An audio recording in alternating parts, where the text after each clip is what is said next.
Talks like an animal, must be an animal. Come hear the animals, talking animals, talking animals.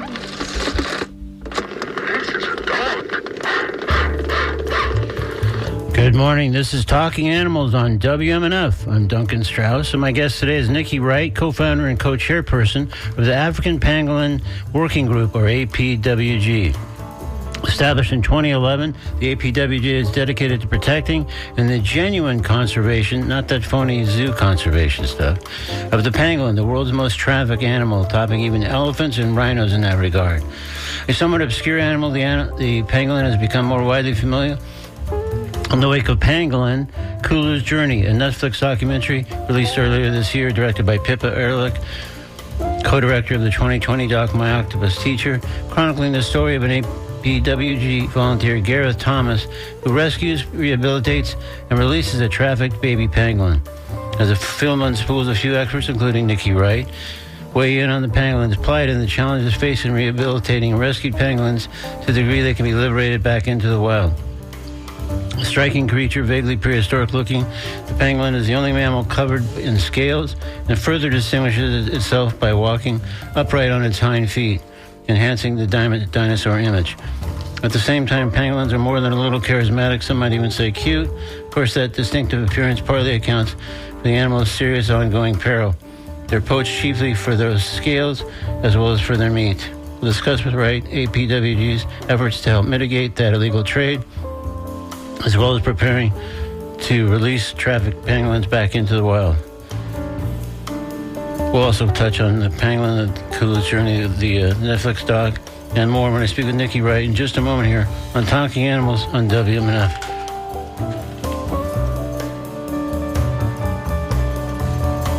Also coming up later on today's show, I'll talk with George L. Heinrich, a field biologist and environmental educator specializing in Florida reptiles. Heinrich is slated to deliver a presentation entitled Why Snakes Are Cool this Saturday, July 12th at Brooker Creek Preserve Environmental Education Center in Tarpon Springs. After the lecture itself is complete, some live snakes will be available for viewing and handling if those attending choose to do so. More about this serpent-minded presentation when I speak with George L. Heinrich later in today's show. Right now, though, let's talk pangolins with Nicci Wright, with a reminder that I invite you to join the conversation by calling 813-239-9663, emailing dj@wmnf.org, or texting 813-433-0885. Let's welcome Nicci Wright to Talking Animals on WMNF. Good morning, Nicci. Hi, good morning. Thanks so much for having me, Duncan. Thanks for joining us today on Talking Animals. I really appreciate it. I'm looking forward to discussing the African Pangolin Working Group and, of course, pangolins themselves. But first, if okay, I'd like to ask about your very earliest experiences with pangolin yourself. The first time I had a pangolin put into my hands was in 2008. I was running a wildlife rehabilitation center where we dealt with all indigenous wildlife here in South Africa. And somebody brought this sack in, and when we opened it up, there was a pangolin inside it. And that was the first one I'd ever seen and the first one I'd ever dealt with. And what was your reaction once you saw what was inside the sack? I was speechless. I was just utterly amazed. I mean, it's like looking at a dinosaur. It's totally out of any context. You know, it's not a bird, it's not a reptile. It is a mammal, but it doesn't look like a mammal at first. You know, until you get used to them. And also, I had no context for how to look after it, how to care for it, how to rehabilitate it. Nothing at all. So we hit the ground running, as they say, and we had to learn fast. So how did you just try to piece it together, teach yourself along the way, or how did I mean, that sounds like kind of a daunting task, especially with an animal so unusual looking and fragile in so many ways. Yeah. Well, I mean, it involved a lot of reaching out to one or two people only at that time who knew anything about pangolins at all. And trying to do as much research as I could in a very short space of time, finding out what its behavior was, what they eat, how to care for it, what it needed, because you want to when you're rehabbing an animal, you need them to be as comfortable and as stress-free as possible. So you need to provide them with whatever it is that they need, and will make them feel comfortable. But the other tricky thing about pangolins, which we learnt, down the line, is that they don't eat in captivity.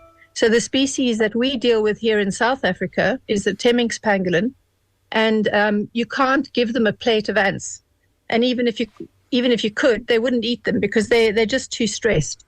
So we had to devise a way around that, which we've done pretty successfully. Yeah, well, obviously we'll delve into that, but it sounds super complicated, and like you just had to kind of keep traveling, kind of your own learning curve with that very first pangolin that was handed to you in that sack.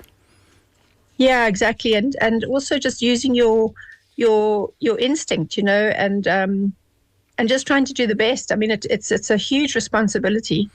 But as time went on, obviously that responsibility was shared because more and more people have got involved with pangolin, and now there are vets that specialize in them. And, in those early days, we didn't even know where to take blood out of a pangolin. It wasn't like any other mammal the vets had dealt with. And where do you take blood out of a pangolin, just for future reference? Just in case you need to know. Right. They have a ventral vein underneath their tail. So if they're lying on their back, at the very top of their tail, they have not the tip, the other end. There's a big ventral vein there which you can take blood out of. But that's only if the pangolin has been sedated first, because otherwise they roll into a ball. And right, they don't cooperate probably with that. Yeah, exactly. They don't want needles stuck in them. So when you got that pangolin in the sack, I'm trying to get a sense of a timeline here. When did pangolins sort of become an important topic in the way that we're talking about today? But I'm just trying to think how far, like prior to you getting that pangolin, was there discussion of pangolins? Was there concern? Was there anything resembling the crisis that later unfolded? Or I'm just trying to place it in context and timeline, if you could. There hadn't been much discussion about pangolins being vulnerable, in terms of the trade. There was one chap, Darren Peterson, who was doing his master's degree in the Kalahari Desert on pangolins, just because they were an interesting and little known animal. Mm-hmm. And then there was another rehab facility in Zimbabwe called Tiki Highwood Trust, and they had their first pangolin in 1999, so they had more experience, and that was all I knew. And then as time went on, over the years, the next couple of years, we got a couple more in, and then another couple more in, and when I was releasing them at this particular reserve, I was chatting to the conservationists there at the reserve and saying, I've just got this horrible feeling that something's going on with pangolins. We're seeing them more and more on the local trade in South Africa. There's something going on, and I think we need to do something about it. And then Prof. Ray Janssen, who founded the African Pangolin Working Group, had come to that reserve to pick up a sample, and he was saying the same thing to the same people. And then finally he and I met, and we decided that there should be something done about it, just in case, just so that we were prepared. And in 2011, the African Pangolin Working Group was founded. And by you and Ray, it sounds like. Ray, yes, and a couple of other people. Mm-hmm. The initial meeting was held at the Lapalala Reserve in 2011, and that founded the working group. So it sounds like at that point, if I follow you, Nicci, there was some troubling indications, but things weren't like dark or hadn't turned. We weren't anywhere near crisis territory. It just sounded like sort of the prelude to one. That's right. Yes, we had strong feelings that there was something going on. We didn't know what it was exactly. We knew pangolins were being poached, but we had no idea as to the extent. And we knew that they were being used as bushmeat further up throughout Africa, in West Africa and Central Africa, but again had no idea as to the extent. And it was only in the sort of coming years as more and more research was done, and then in 2012, the IUCN Pangolin Specialist Group was kind of reformed, and that's when I think it was reformed with maybe about 20 or 30 people as members. It now has just on 200 members, I think. Wow. And so there are a lot more people doing a lot more work, you know, as we began to realize the full extent of the crisis that pangolins worldwide, you know, in Asia and in Africa were facing. More and more people came together to try and do something about it. Yeah, it's sort of that classic thing. It sounds like especially like when you and Ray first met, I mean, people were doing stuff kind of in their own sort of isolated way as much as they were doing, whether it's research or helping them.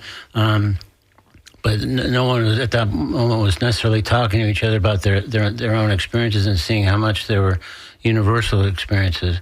And then I guess that's right. When the African Pangolin Working Group formed, that probably provided an opportunity to do much more of that kind of comparing of notes and communicating and saying, hey, there's this over here as well that I didn't know about yesterday, but you told me about. And that's exactly how it unfolded. And I think the African Pangolin Working Group is one of the first 4 groups globally that was formed specifically for pangolins. So we were there right at the beginning, and have sort of watched it all unfold as it has. And what exactly happened in those? Once you and Ray and a few others put it together, what happened initially? What were kind of the first steps that you said? Okay, now we've got this sort of coalition, I guess. What should we do to be most effective on the behalf of pangolins? What were those initial days and steps looking like? Well, under the brilliant leadership of Professor Ray Jansen, who's obviously an academic, he got various students writing papers and researching different aspects of pangolins to establish kind of where we were and what was going on with local cultural beliefs and with belief systems up in West Africa and you know, that kind of thing. And then also started to look at the law enforcement and the laws that in South Africa, at least, that affected or protected pangolins. And then Ray began to get involved with the actual sting operations of that retrieved pangolins off the trade. We started to put together workshops which trained law enforcement officers, prosecutors, and magistrates to just bring pangolins to their immediate attention, and so that they had some understanding. You know, when a guy would come into their sort of rural courthouse somewhere and was being charged with possessing this very odd animal that nobody had heard about, they needed to know exactly what laws protected that animal. And in actual fact, in South Africa, pangolins are more highly protected than rhino, which is something that not many people know. And the reason for that is because... Sorry to interrupt. I was going to say, I find that, as I'm sure many people do, very surprising given what we otherwise know about how heavily trafficked they are.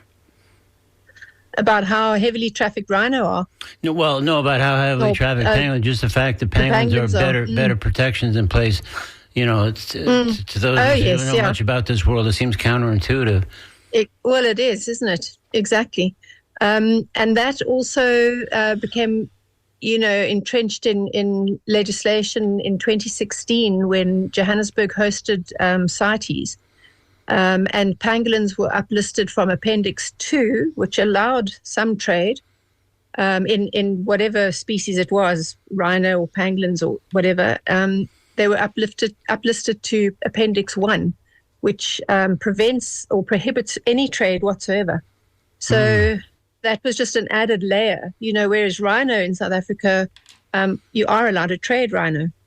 You can buy and sell rhino between game reserves.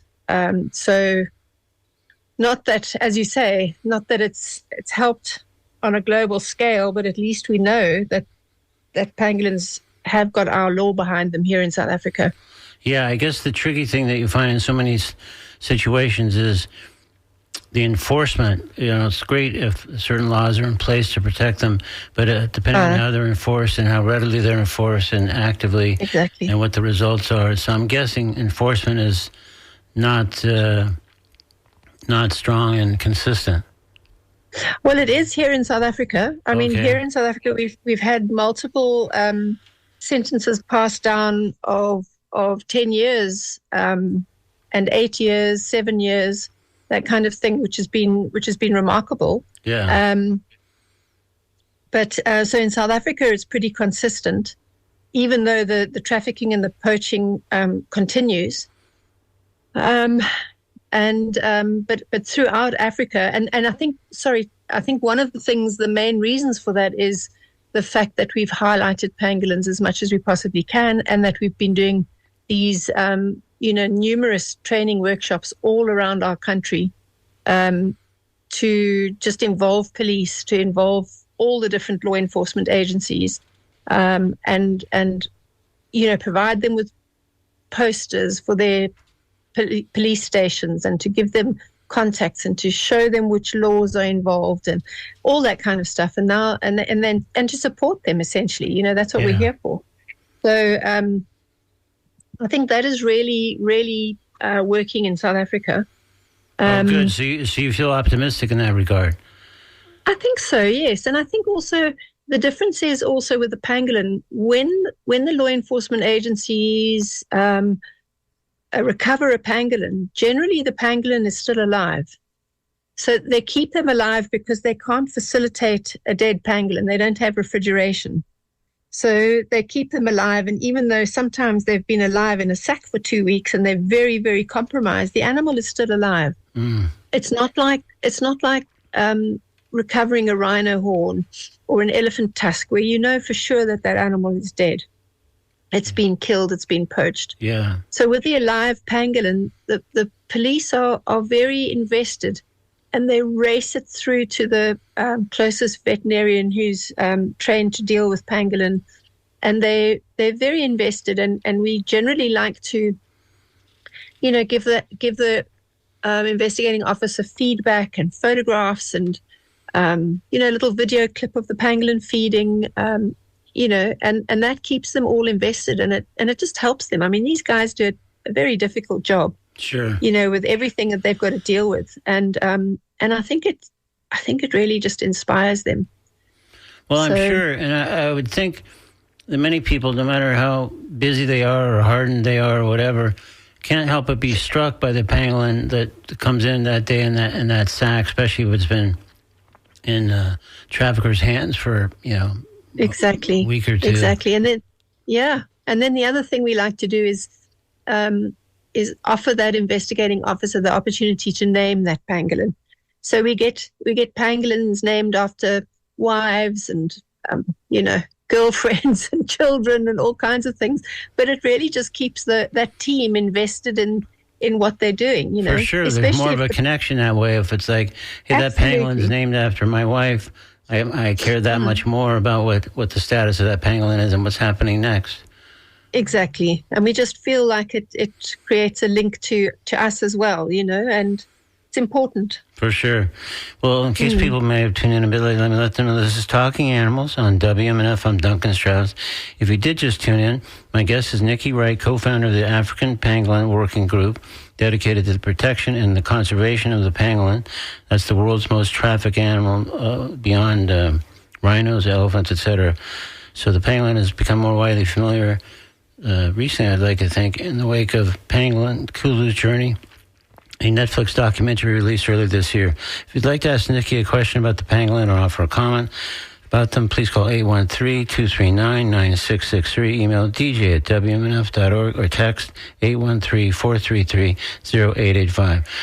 So, At this point, Nicci, I mean, a couple of things I'm struck by is, I mentioned earlier, I didn't really have a sense of a timeline, but as you've described some of these things, good and not so good that have happened, it seems like it's all within a very short period of time that, from when you were first handed that sack and eventually met up with Ray and you guys and others formed the group.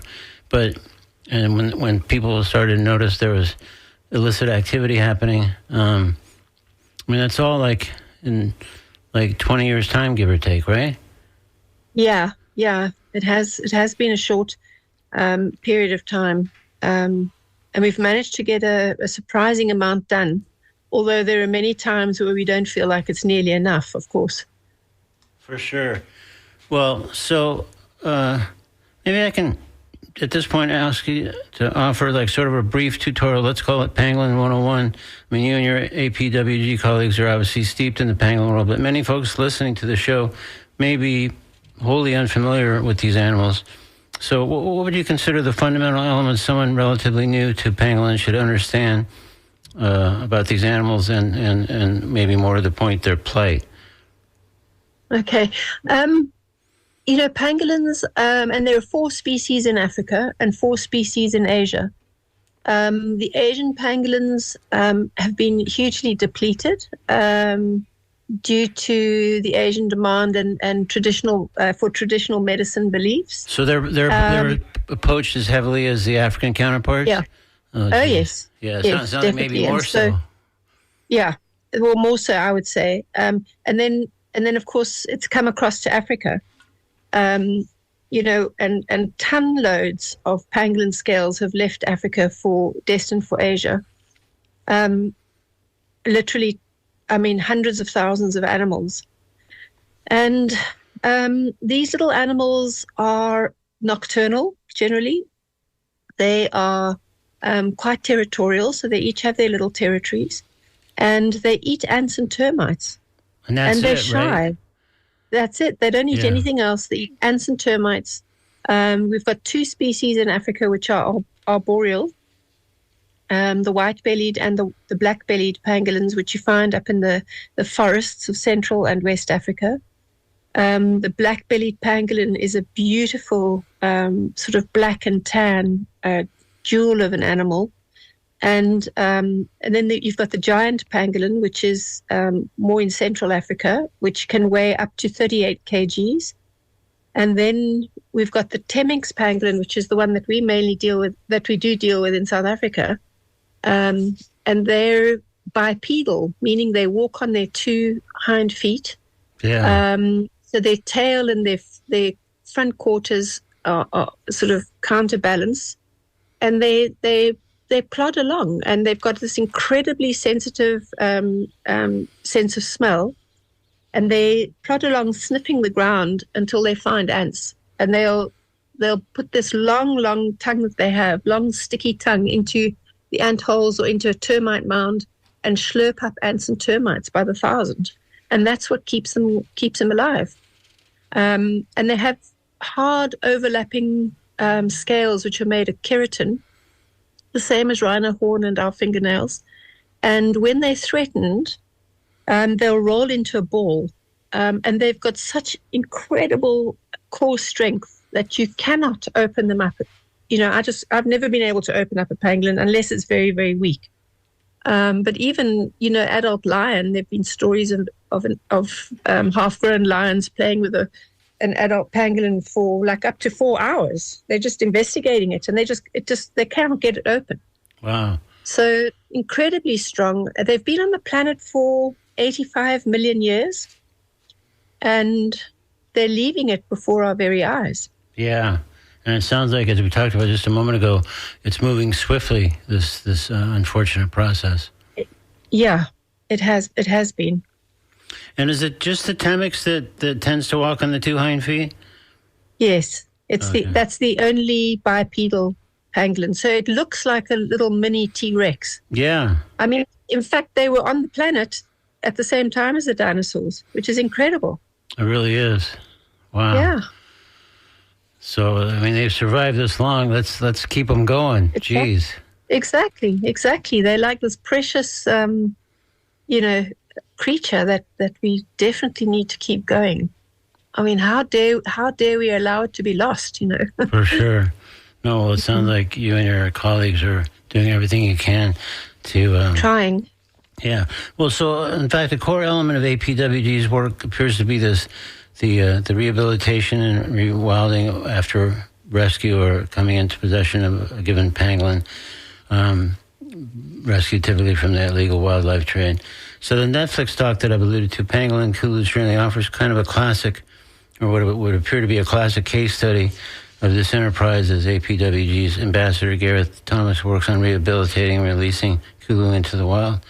For those who haven't yet had a chance to see the film, can you describe just basically, in maybe broad strokes, how that rehabilitation and release process tends to work with pangolin in that situation?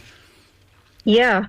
Well, over the years, we've discovered, we've put a protocol together for releasing pangolins that have come off the trade because they definitely need a veterinary treatment and assessment. And then when they're deemed fit enough by the vet, they need to go into a rehabilitation process. And that involves sort of getting them used to a new area because we don't know where they've come from originally. And as I said earlier, they're territorial. So you need to be very careful about putting them back into the correct area where they've got ants and termites species that particular pangolin likes, because they don't all like all the different ants and termites. And then just monitoring them post-release through telemetry that we attach to their scales to make sure that they are eating enough and that they have settled and that they aren't being displaced by any pangolins that are already living in that area. So it's quite a long process, and it can go on for up to a year, especially if the pangolin is a youngster like Kulu was, who was he hadn't reached the optimum weight. Yeah, I was struck by... To release. Yeah, sorry, I was going to say I was struck in the film how that's absolutely a pivotal element of rehabilitating and releasing, and when a pangolin is actually ready to be released, it's always about monitoring their weight. And is that because of the focus, the narrow focus of their diet being just ants and termites? So if they're not getting enough of those, their weight isn't building up, and so they probably wouldn't be strong enough and fierce enough out in the wild to function. That's right, yeah. So given that they only eat ants and termites, they need to put on weight every time they go out and feed, and they need to put on enough weight. So over the years, we've kind of managed to narrow that down to sort of a good guideline. And we've decided that 6.5 kilograms is a good weight for a young pangolin to reach to be released. They're deemed strong enough then to be able to withstand any kind of predatory attack by any other animal, like a honey badger or a leopard or a lion. And they also are big enough to be able to sort of have the telemetry placed on them and be monitored then in their release process.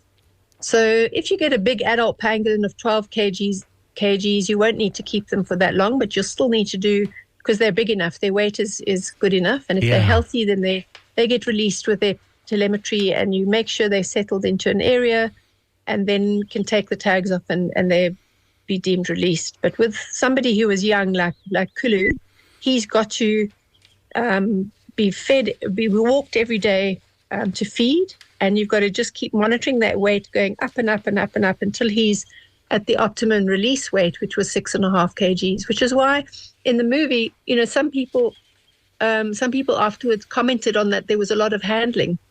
Well, the handling was because he had to be picked up and weighed and then brought back because he wasn't released yet. So you're managing him, in a sense, every day until that 6.5 kg mark.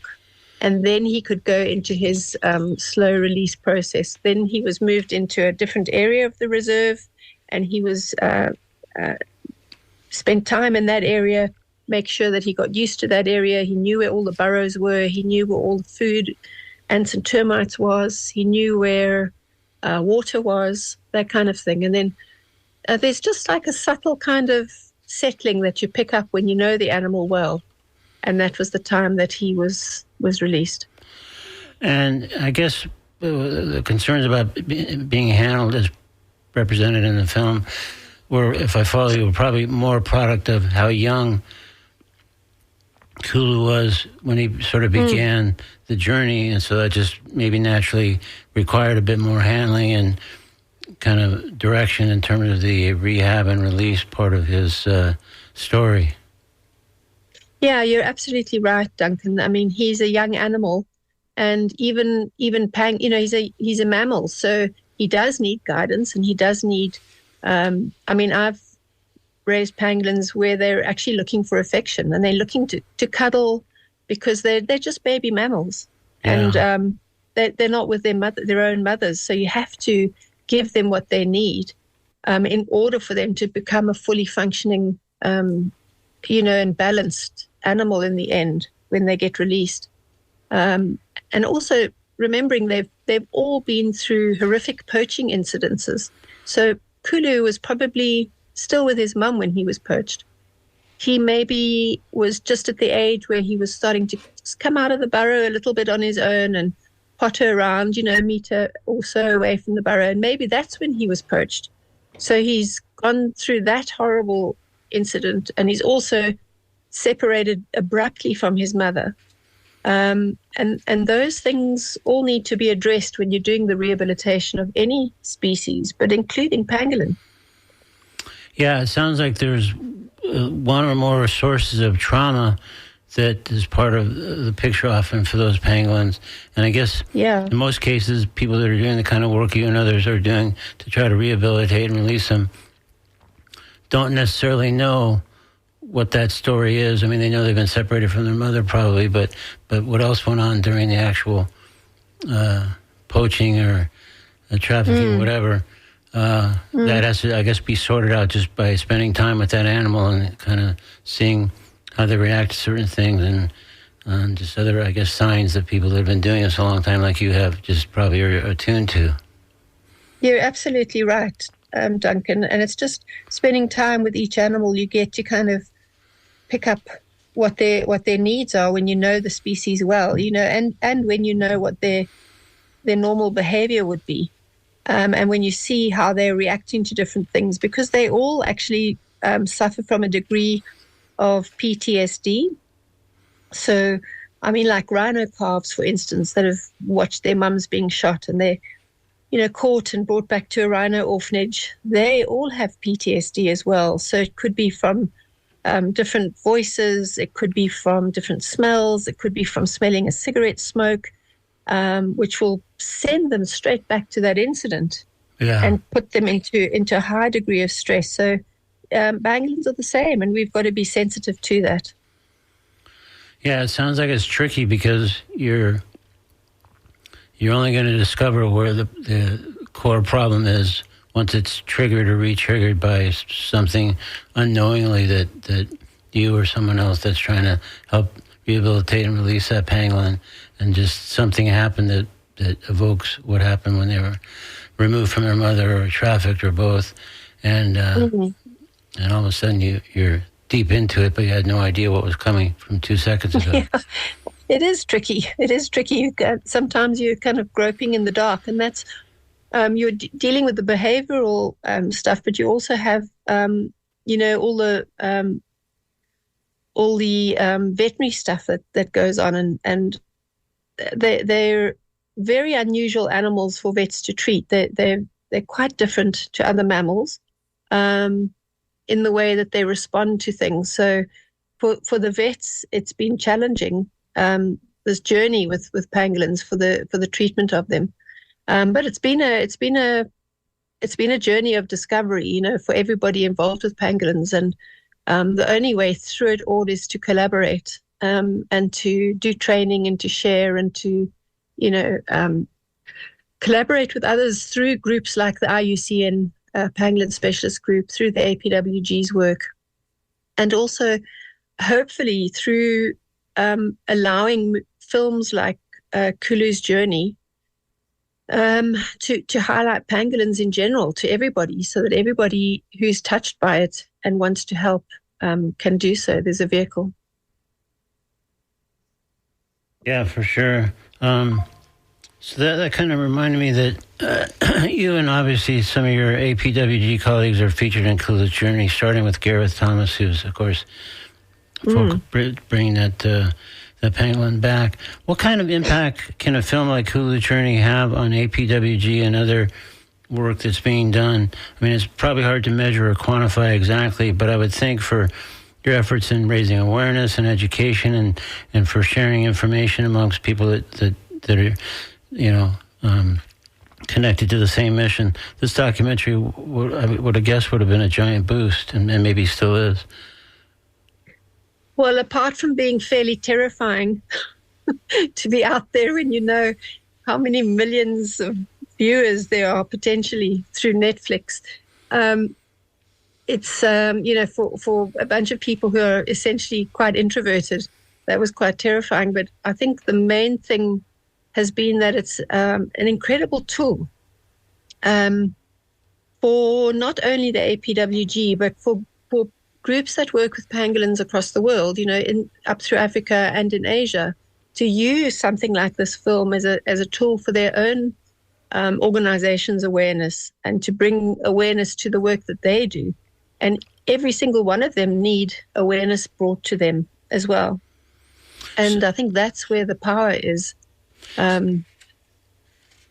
So would you say that you and your APWG colleagues and others were pleased with the Clueless Journey? I mean, sometimes people will help or cooperate or even, do on-camera interviews with a project about a certain animal welfare issue or animal, and then later they say, hey, they got it just right, or later they say, oh, wow, how did they screw this up? And there's all kinds of reactions in between. So how would you characterize the reaction you and your colleagues had? I think generally, and I haven't looked at a lot. I know there have been other people involved with the movie that have watched the ratings and the critics and all of that sort of thing. Yeah. I've just kind of kept my head down, but I think generally it's been well received. I think the way that the movie has been shot. I mean, Pippa Ehrlich is a master. It's been so beautifully filmed and put together and edited, and the music is so evocative. I mean, I find it very, very moving, just the music. And to watch this incredible animal where she's brought in elements of the cultural importance of the animal, throughout Africa and just the emotion that has evoked. Yeah. I think is incredibly powerful and moving. If it just touches people enough to understand a little bit more about this incredible animal that, as I say, walked the planet with the dinosaurs, then and motivated them to do something, that's fantastic. We've been getting letters from children in the States and in the UK and Europe and Australia, which are so moving. Those are the kind of things that I find very, very important. Because you're touching the next generation and you're motivating them. There are children all over the place doing projects on pangolins now and bringing it into their classrooms, and so it's like a network that keeps on touching the next level, which I find incredible. As well as going the other way, where pangolin organizations, including the APWG, have benefited through, being able to do interviews and being able to talk to people and present our work to more people in more areas, and also receive donations, which keep us going on the ground. That's great. No, it sounds like it's been really positive in just about every respect. Sounds like. And especially spawning another generation or two that knows about pangolins and cares about pangolins. And, as I said at the introduction, I mean, I don't know if everybody finds this, but I find them super charismatic and in their own specific way cute. So I don't know if that figures into some of the school kids' reaction or not, but it's hard not to respond to an animal that looks like that, and especially if you hear any part of their story. Yeah. I think also Kulu is a personality, and his story, touches on all the different things, aspects around pangolins and what they're facing and how difficult it is. But it also brings across that this funny little animal that you might see on the news or in a magazine or on the TV is actually somebody with its own personality, and they all have their own personalities, each and every pangolin, and that's also incredible. So that brings home to people in all sorts of places, apartments in New York and rural farms in Germany, wherever people are. They'll realize that a pangolin, is a cute, important animal which also has a personality. For sure. Well, again, we're in our final moments, Nicci. This is Talking Animals on WNF. I'm Duncan Strauss. My guest is Nicci Wright, co-founder of the African Pangolin Working Group, dedicated to the protection and the conservation of the pangolin, which, as we've heard, is the world's most trafficked animal. In our last moment or two, if you'd like to ask Nicci a question or offer a comment, 813-239-9663. You can email dj@wmnf.org. So one thing you said that I thought was kind of interesting is that you and your colleagues tend to be introverted types. Is that kind of like the profile of a pangolin rescuer, rehabilitator, releaser, etc.? I think it's the profile of people who work with animals and suddenly find themselves having to deal with people as well and learn skills that they may not have had originally. So I think that's what it is, really, Duncan. I see. Yeah. That's great. Well, lastly, what do you think the future holds for the pangolins with everything that's been going on in recent years and stuff like the film and just the amount of experience and knowledge that you and others have accumulated just by virtue of doing this over the years and keep doing it and sharing information which wasn't happening initially? I mean, what do you have a level of optimism that you could pinpoint? We have to have optimism and we have to have hope to continue. And I think, as I've said before, the more people that are involved, the more people that are aware, the more collaboration that goes on, from just people in the street to scientists to veterinarians, right across the board and across the world. The more that goes on, the more hope there is for pangolins, continuing to remain on the planet.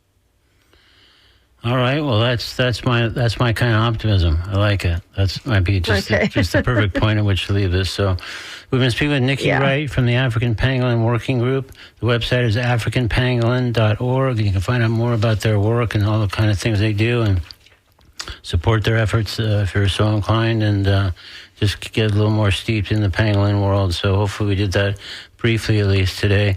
Nicci, thank you so much for making the time to join us today on Talking Animals and for all your great work helping our pangolin friends.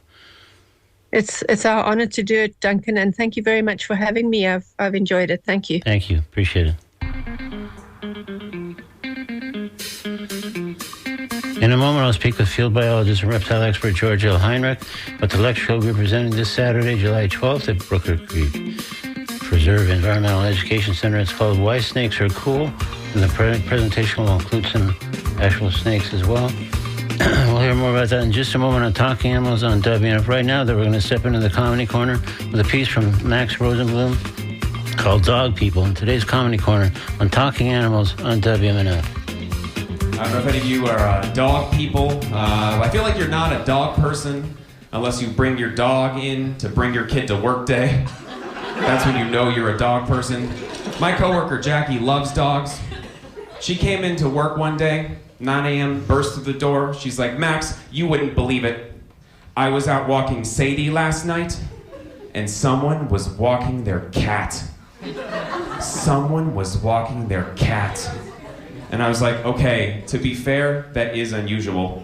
But I find it hilarious that people scoff at the idea of people treating their cats like dogs. but they have no problem at all treating their dogs like humans. Do you know what I mean? It's like, where do you get off being like, I'm sorry, are you walking your cat right now?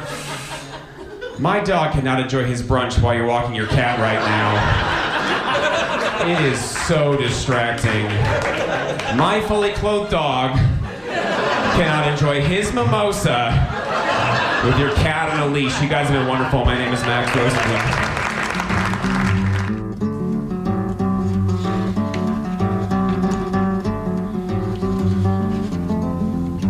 That was Max Rosenblum in today's Comedy Corner with a piece called Dog People, taken from an online stand-up appearances of Max's. Now it's time to talk with field biologist and reptile expert George L. Heinrich about the lecture he'll be presenting this Saturday, July 12th at Brooker Creek Preserve Environmental Education Center. Let's hear more about that by welcoming George himself. George Heinrich back to Talking Animals on WNO. Good morning, George. Hi, Duncan. Glad to be back visiting. Me too. I'm glad to have you back. And so I was thinking this morning, you wear many hats, including giving talks like this one, running summer camps, leading a turtle organization, and so on. So before we get into Saturday's lecture, maybe you could briefly touch on those other hats and just, give a little moment or two for all the various things you do in that world. Sure. Well, I'm a wildlife biologist and an environmental educator, so I divide my time between teaching summer camps for kids and workshops and staff training at different preserves for adults, educators, naturalists, and land managers, and also as a field biologist studying 3 different species of turtles and working on conservation plans for a couple species in the Tampa Bay region. But this weekend I'll be doing a program at Brooker Creek Preserve on why snakes are cool. All right, well, we're sort of naturally headed into that, so I'll bite. Why are snakes cool? Well, they play really important roles as predators and prey, quite diverse in size and habitats they live in and diets, which are quite different from species to species. So lots of diversity and variety that's out there. And is that more pronounced in Florida, would you say? Depends where you are. Different habitats support different species, but we've got about, I think, 46 species in Florida. Maybe 30 of them or so occur in the Tampa Bay region.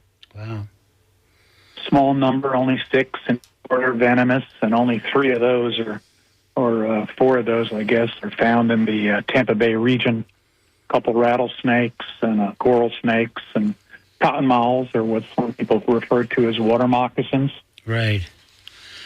Well, so where would you say this presentation coming up on Saturday, what audience is that sort of best aimed at, would you say? It's mostly adults, and there are some kids, just a small number, but not tiny ones. I'd say anywhere from 10 up. It's appropriate for right. Over 100 people at Brooker.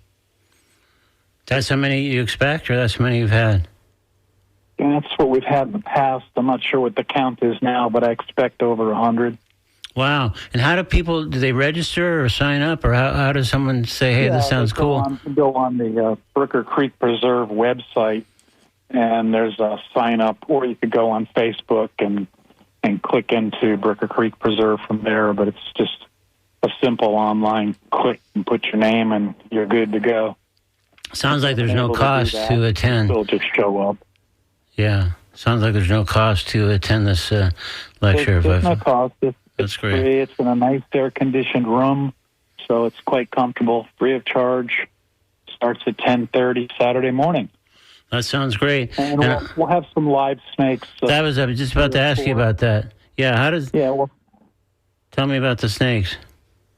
We'll bring some live snakes for, it starts with a PowerPoint presentation, but we'll have some live snakes for children and adults as well if they're interested in handling them and learning more about them up close.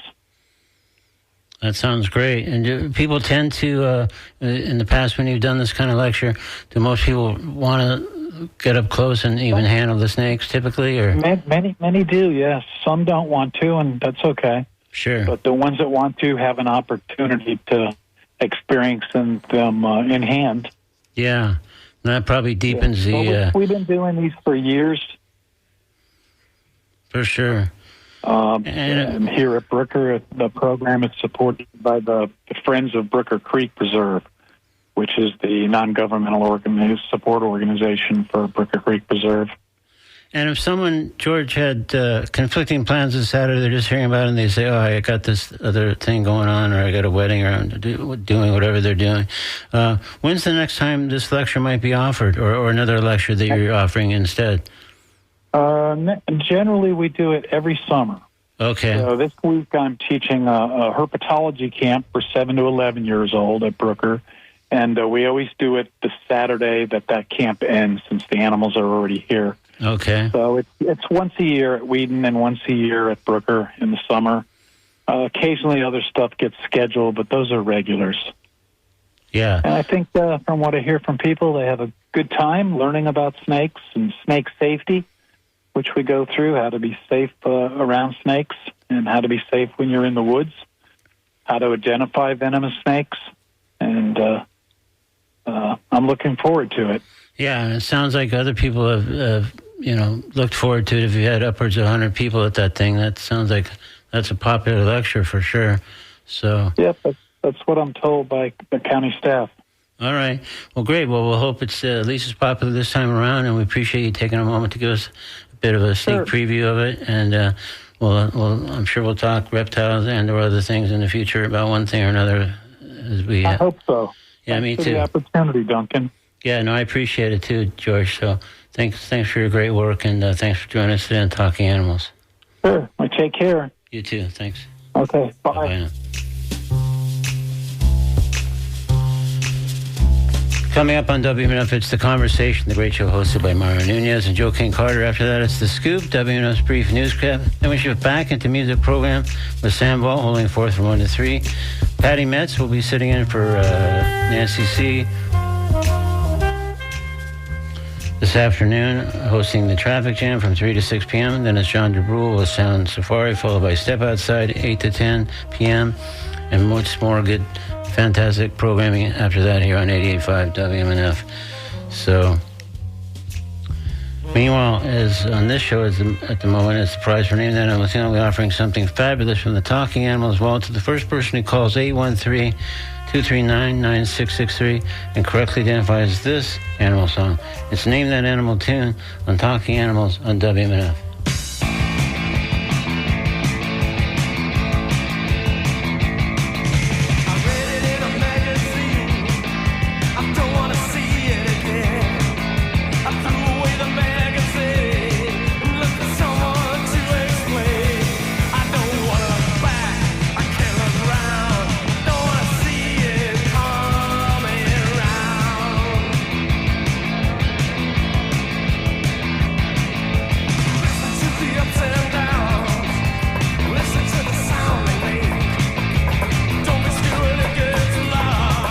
If someone can name that animal tune, we'll take that guess probably off the air because we have just about reached the end of today's edition of Talking Animals on WMNF Tampa.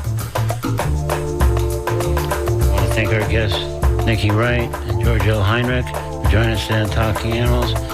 Hope you'll join us next Wednesday, July 16th, for another edition of Talking Animals. And you can also visit talkinganimals.net for audio archives, podcasts, etc. of every show we've ever broadcast virtually, and links to our social media pages and more, and a way to sign up for a little weekly newsletter that gives you information about the forthcoming guests and other odds and ends.